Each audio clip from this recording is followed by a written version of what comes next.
Jadi ada seorang laki-laki umurnya sekitar 21 tahun, namanya kita panggil aja Seno. Seno tinggal di Bekasi bareng sama keluarganya.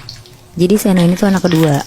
Terus sepanjang hidupnya Seno tuh dari kecil dia kayak selalu sial gitu Moebi.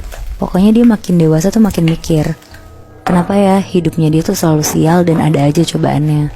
Satu keluarga Seno tuh juga sebenarnya udah nyerah sama Seno, karena kelakuannya si Seno ini kan. Tapi untungnya Seno punya satu teman dekat, namanya Alan. Alan tuh selalu ada buat Seno, sampai di titik terendah Seno juga selalu ada. Selama Seno dirawat, sampai akhirnya suatu malam pas lagi bengong sambil tiduran di kasur, Seno tuh denger obrolan teman sekamarnya dia.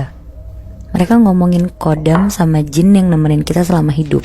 Katanya sih manusia tuh punya kodamnya sendiri. Terus katanya kita bisa ngeliat kodam kita sendiri kalau kita tuh punya ilmu. Seno tuh ngedengernya tertarik banget, tapi dia malu dan gak mau nunjukin kalau dia tuh kepengen depan teman-temannya. Sampai akhirnya Seno dijenguk sama Alan. Terus dia ngomong ke Alan, "Lan, gue penasaran deh, cariin dong mantra buat bisa ngeliat kodam kita sendiri." Terus Seno bilang, "Coba pulang dari sini lo googlein dong Lan, lo cari gitu mantra ngeliat kodam atau mantra ngeliat jin." Akhirnya pulang dari sana Alan nyari lah. Dia buka laptopnya di rumah terus dia google. Tapi Alan gak langsung percaya juga kan. Akhirnya Alan ngulik lebih dalam lagi, dan dia nemuin file PDF yang isinya tuh kayak buku dan pembelajaran tentang dunia gaib. Besokannya Alan langsung pergilah nyamperin si Seno. Tapi sebelum itu Alan tuh ngeprint dulu bagian-bagian mantra dan apa yang harus dilakuin sama Seno. Pas udah ketemu Seno, dikasihlah kertas ke Seno. Dia bilang malam ini mau dia lakuin langsung. Dan Alan ternyata tuh lupa ngasih satu kertas, isinya tuh Seno harus puasa 1 hari dan gak boleh makan yang bernyawa pada hari Kamis. Niat puasanya juga beda dari yang biasanya. Pas Seno baca kertas mantra dia yang baru, dia tuh jadi makin yakin Moebi buat ngejalanin ritual ini.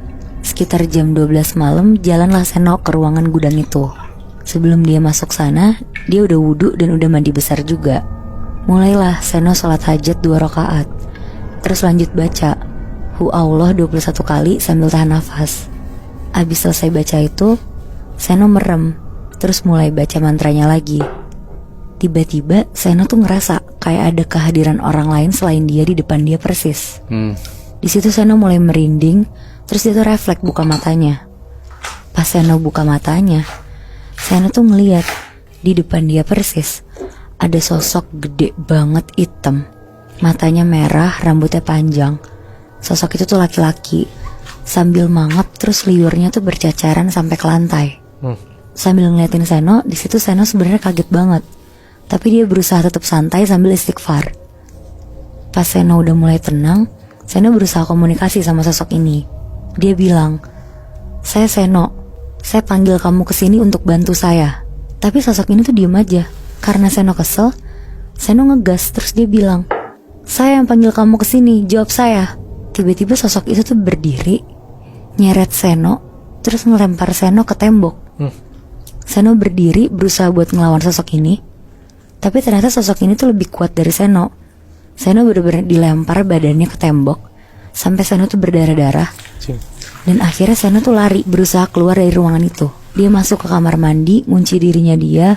Setelah kejadian itu, setiap malam, setiap dia mau tidur, dia tuh selalu ketindihan sama sosok itu. Bener-bener setiap Seno tidur, dia kebangun karena ada sosok itu duduk di atas perut Seno.